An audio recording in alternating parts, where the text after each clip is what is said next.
चौटाला जाते हैं, उचाना में कहते हैं मैं लड़ूंगा, वीरेंद्र सिंह कहते हैं मैं लड़ूंगा, नारनौल में कहते हैं अभिमन्यु मैं लड़ूंगा।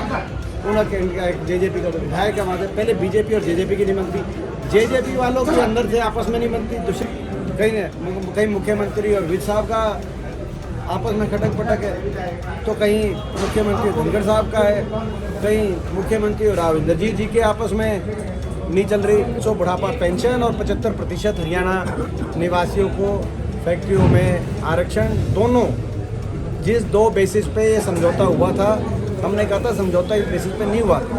गुरनाम सिंह चढ़ूनी कह रहे हैं कि वो भी राजनीति में आ सकते हैं, क्या कांग्रेस के साथ भी उनकी कोई बातचीत चल रही है? ये उनका अपना है,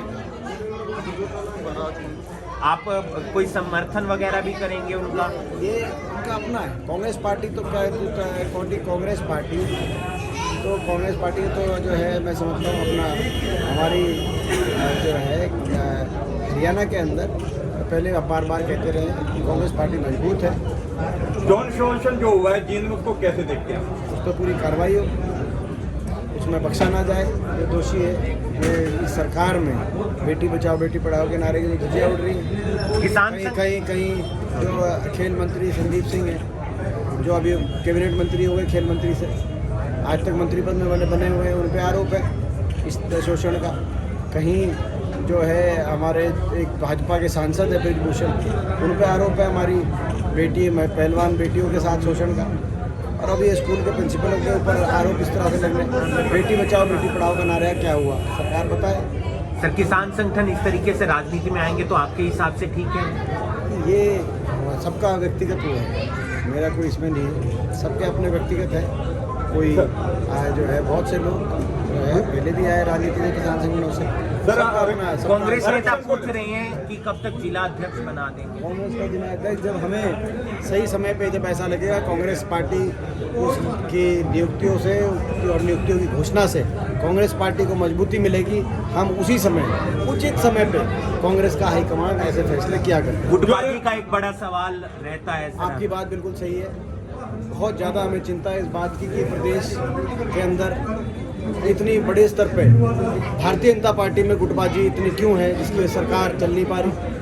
अनिल विज जो है उनकी फाइलें जो है मुख्यमंत्री क्लियर नहीं करते, ये समझ में नहीं आ रहा हमें। धनखड़ साहब और मुख्यमंत्री जी की क्या गुटबाजी रही, इस बात को लेकर आज के दिन ये सवाल दे भारतीय जनता पार्टी के पास कोई जवाब नहीं मिल रहा। कांग्रेस में जो एक सवाल आपने पूछ लिया था, उसको आप रिपीट क्यों कर रहे हैं? अगर गुटबाजी कहीं है, अगर तो सुन लिया था आपने, अगर कहीं दिखाई दे रही है तो भारतीय जनता पार्टी। और इस सरकार में पहले तो बीजेपी और जेजेपी की नहीं बनती। दुष्यंत चौटाला जाते हैं, उचाना में कहते हैं मैं लड़ूंगा, वीरेंद्र सिंह कहते हैं मैं लड़ूंगा, नारनौल में कहते हैं अभिमन्यु मैं लड़ूंगा।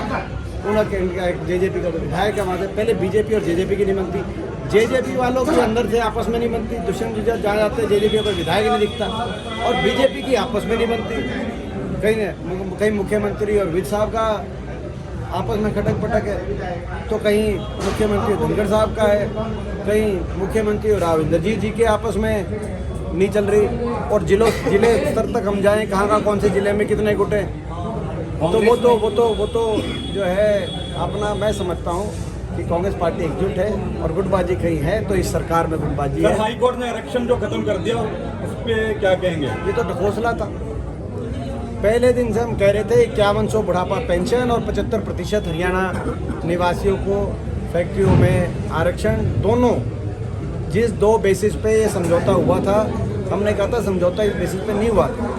समझौता तो भ्रष्टाचार की फाइलें बंद करा के महकमे बांटकर और प्रदेश को लूटने का समझौता था। एक्साइज महकमा किसके पास जाएगा, माइनिंग का किसके पास जाएगा, पंचायत का किसके पास, पीडब्ल्यूडी किस तरीके से लूटा जाए प्रदेश को, और लोगों के लिए काम नहीं लेकिन अपनी कमाई किस तरह से की जाए, ये समझौता था।